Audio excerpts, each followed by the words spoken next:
नमस्कार दोस्तों, मेरे चैनल अपनी एक कहानी में आपका स्वागत है। दोस्तों, आज मैं जो कहानी सुनाने जा रही हूँ उसका नाम है कहाँ से आया सिंहासन, कौन था उसका राजा। तो चलिए कहानी स्टार्ट करते हैं।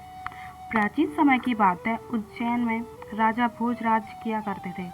वह बड़े ही दानी और धर्मात्मा थे। उनके बारे में प्रसिद्ध था कि वह ऐसा न्याय करते हैं कि दूध और पानी का पानी अलग हो जाए। नगरी में एक किसान का खेत था जिसमें उसने कई साग सब्जी लगा रखी थी। एक बार की बात है कि खेत में बड़ी अच्छी फसल हुई थी। पूरी जमीन पर तो खूब तरकारियां आई, लेकिन खेत के बीचों बीच थोड़ी सी जमीन खाली रह गई। हालांकि किसान ने उस जमीन पर भी बीज डाले थे, लेकिन वहाँ कुछ नहीं लगा था।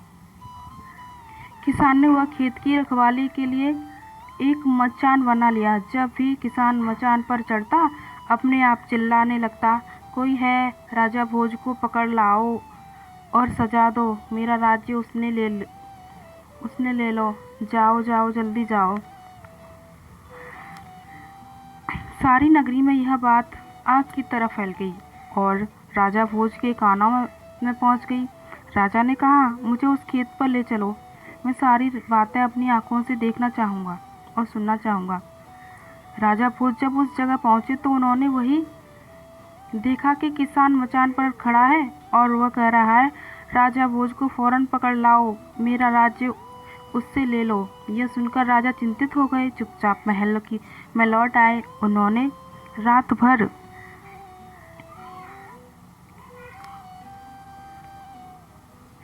नींद नहीं आई। सवेरे होते ही उन्होंने राज्य के ज्योतिषी और जानकर पंडितों को इकट्ठा किया, जिन्होंने अपने गोपनीय विद्या से पता लगाया कि उस मचान के नीचे छिपा है।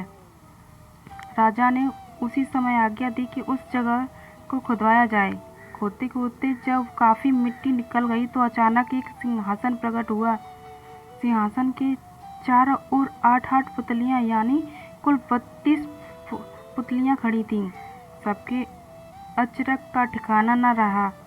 राजा को खबर मिली तो सिंहासन को बाहर निकालने को कहा, लेकिन कई मजदूरों ने जोर लगाने पर भी सिंहासन टस से मस न हुआ। तब एक पंडित ने कहा, यह सिंहासन देवताओं का बनाया हुआ है, अपनी जगह से तब तक नहीं हटेगा जब तक कि राजा स्वयं इसकी पूजा अर्चना न करें। राजा ने ऐसा ही किया। पूजा अर्चना करते ही सिंहासन ऐसे ऊपर उठ गया मानो फूलों जैसा हो। राजा बड़े खुश हुए। सिंहासन में कई तरह के रत्न जड़े थे जिनकी चमक अनूठी थी। सिंहासन के चारों ओर 32 पुतलियाँ थीं। उनके हाथ में कमल एक एक फूल था। राजा हुक्म दिया कि खजाने से रुपया लेकर सिंहासन दुरुस्त करवाएं। सिंहासन सुंदर होने में 5 महीने लगे। अब सिंहासन दमक उठा। जो भी देखता देखता वही रह जाता। पुतलियाँ ऐसी लगती मानो अभी बोल उठेंगी। राजा ने पंडितों को बुलाया और कहा, आप लोग कई इच्छा मुहूर्त निकालिए, उस दिन मैं सिंहासन पर बैठूंगा। दिन तय किया गया। दूर दूर तक लोगों को निमंत्रण भेजे गए। तरह तरह के दरवाजे बजने लगे। महल में खुशियां मनाई जाने लगीं। पूजा के बाद जैसे ही राजा अपना दाहिना पैर बढ़ाकर सिंहासन पर रखना चाहा, सारी पुतलियां खिलखिलाकर हंस पड़ी और लोगों को बड़ा अचंभा हुआ। यह बेजाना पुतलियां कैसे हंस रही हैं? राजा ने अपना पैर खींच लिया। पुतलियों से पूछा, ओ सुंदर पुतलियों, सच सच बताओ, तुम क्यों हंसी? पहली पुतली का नाम था रत्न मंजरी। राजा की बात सुनकर वह बोली, राजन, आप बड़ी ही तेजस्वी हैं, धनी बलवान हैं, लेकिन हम इस बातों का आपको घमंड है कि जिस राजा का यह सिंहासन है वह दानी, वीर और धनी होते हुए भी विनम्र थे, परम दयालु थे। राजा बड़े नाराज हुए। पुतली समझाया, महाराज, यह सिंहासन परम प्रतापी और ज्ञानी महाराज विक्रमादित्य का है। राजा बोले, कैसे?